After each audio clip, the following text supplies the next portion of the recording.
Okay, NCEA 2011 probability, question 3c. Okay, so we got this veggie garden, or lots of veggie gardens, 70 gardens, and some of them have got peas, tomatoes and beans, and some of them have got both, and some of them have got all of them. So I think what we do with this one here, just to start it off, is you have these circles like this, alright?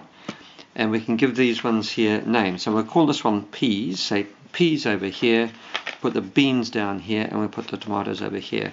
And if you just put the information as we go, look, I'll just get started with this and then we'll have a look at the final result. But 48 had peas, but we don't know. See, all of these have got peas, but we don't know. Altogether in here there's 48. 47 of them have got tomatoes altogether in here. And 27 have got beans, so in here is 27. 12 gardens had peas, tomatoes and beans. Now look, these guys here are in the peas, the tomatoes and the beans, so this here is 12.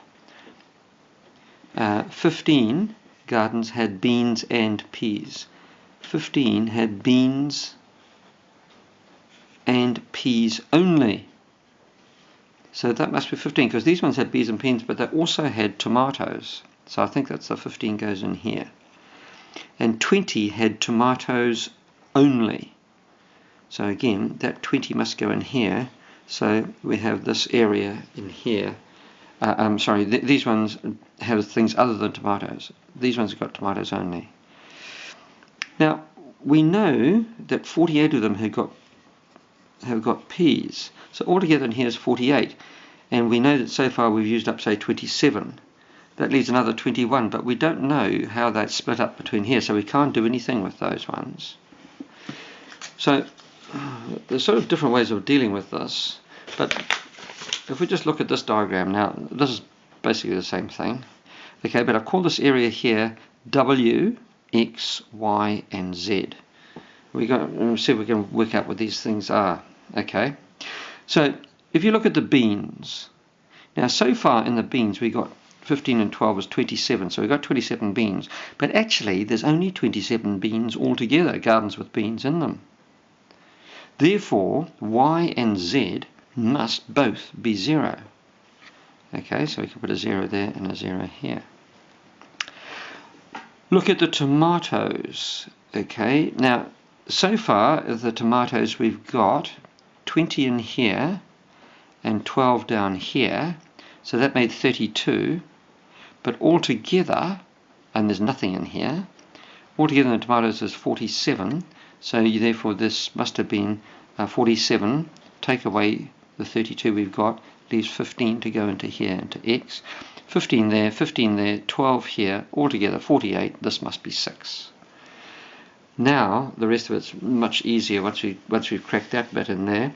Using this information, calculate the probability that any garden chosen at random from those surveyed will have peas if it has tomatoes, given it has tomatoes. This again is conditional probability. What is the probability that it's got peas given it's got tomatoes? Probability of peas given tomatoes. Definition, which is on your formula sheet. Okay, peas and tomatoes divided by the probability of tomatoes. Peas and tomatoes. Peas and tomatoes are these chappies in here. So there's 27 of those, 27 out of the 70 gardens. Right? Divided by the probability of tomatoes, well, there's 47 out of the 70 have got tomatoes. And then again, you can turn that one there upside down or whatever, you can use your calculator. That would be 27 out of 70 times 70 out of 47. And then those cancel, and you just get 27 out of 47. And so once you've cracked this, to be honest, that's quite a nice, easy little part. But that was the tricky bit, just getting particularly that those two are zeros. That is the excellence, and that's the end of the paper, and I hope you've all done very, very well. Cheers.